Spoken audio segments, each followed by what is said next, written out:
Video kali ini gua mau sharing tentang perjalanan sebuah permainan yang sangat menyenangkan tapi juga menakutkan. Nah, permainan tersebut adalah Jailangkung. Ayo ngaku siapa yang pernah main Jailangkung atau pernah jadi korban permainan Jailangkung. Jadi istilah Jailangkung ini diduga berhubungan erat dengan kepercayaan tradisional di negeri Tionghoa sana, di mana kepercayaan tersebut sekarang sudah punah.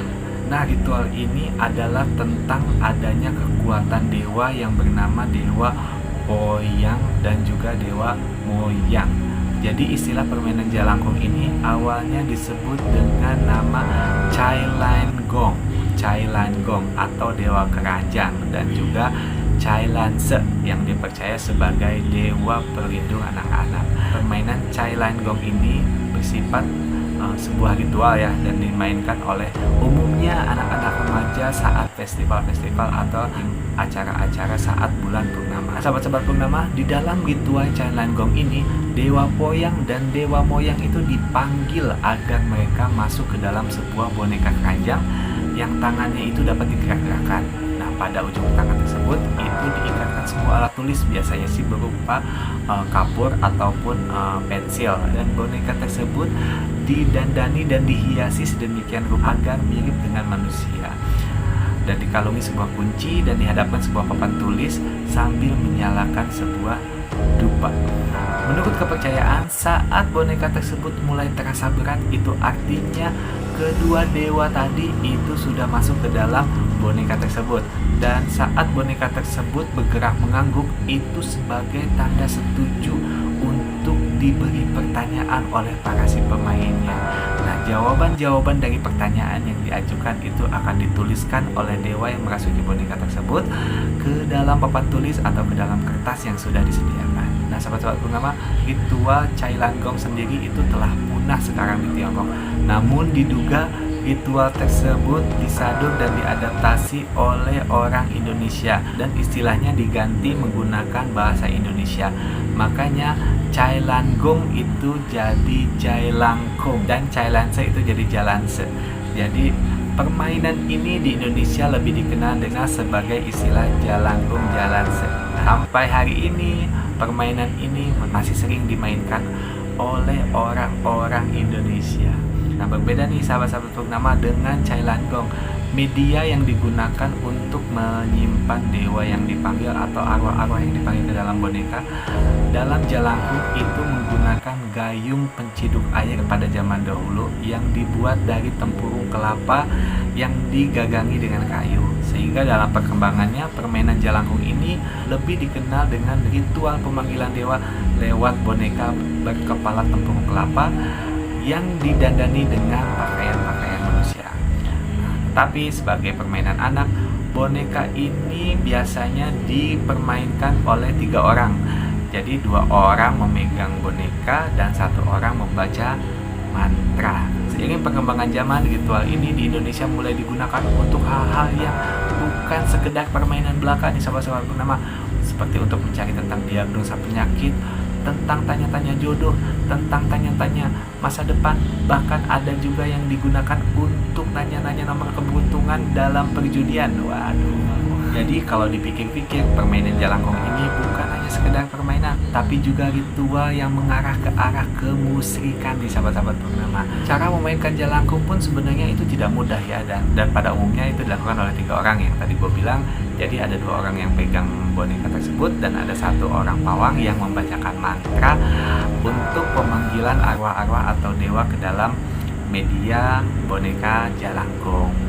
Nah, permainan ini biasanya dilakukan di tempat yang diyakini punya kekuatan magic atau kekuatan magis yang sangat tinggi, atau istilahnya sih tempat-tempat angker, dan dilakukan itu di waktu tengah malam. Saat makhluk-makhluk halus tersebut masuk ke dalam boneka, maka boneka akan bergerak-gerak sendiri dan menuliskan kalimat-kalimat jawaban dari pertanyaan yang diajukan oleh si pemain jelangkung tersebut.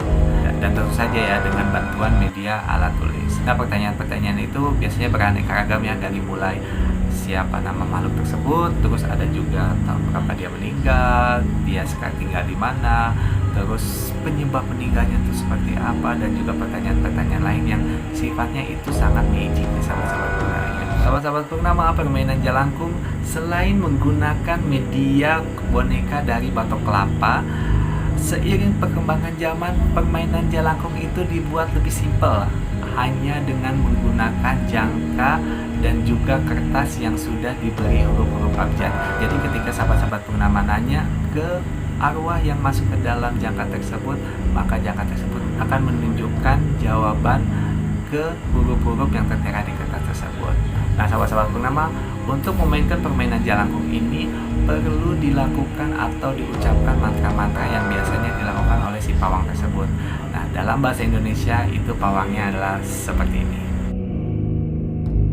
Jelangkung biasa, di sini ada pesta kecil-kecilan. Datang tak diundang, pulang tak diantar. Nah, sahabat-sahabat purnama, mantra-mantra tersebut diucapkan berkali-kalinya. Jadi nggak cukup satu kali atau dua kali. Jadi mantra-mantra tersebut diucapkan berkali-kali sampai mitosnya arwah-arwah tersebut masuk ke dalam media permainan jelangkung tersebut. Dan kini permainan jelangkung yang awalnya sekedar hanya permainan belaka, berkembanglah muncul mitos-mitos hantu atau tentang kesurupan-kesurupan sebagai imbas orang yang memainkan permainan ini. Mitos tersebut nih, biasanya bila permainan jelangkung ini diakhiri tanpa melepas atau memberikan kata terakhir terhadap makhluk-makhluk halus yang masuk ke dalam boneka. Makhluk-makhluk halus tersebut dipercaya menjadi marah dan dapat membuat masalah untuk para pemanggilnya. Jadi sahabat-sahabat purnama, jangan suka main-main dengan permainan jelangkung ini. Kalau kalian nggak punya cukup nyali dan juga nggak punya cukup bekal di diri kalian untuk menghadapi situasi-situasi atau akibat-akibat dari permainan jelangkung tersebut, maka kalian percaya dengan permainan jelangkung tersebut atau kalian menganggapnya sebagai settingan atau isapan jempol belaka. Nah, silakan share pendapat kalian di kolom komentar.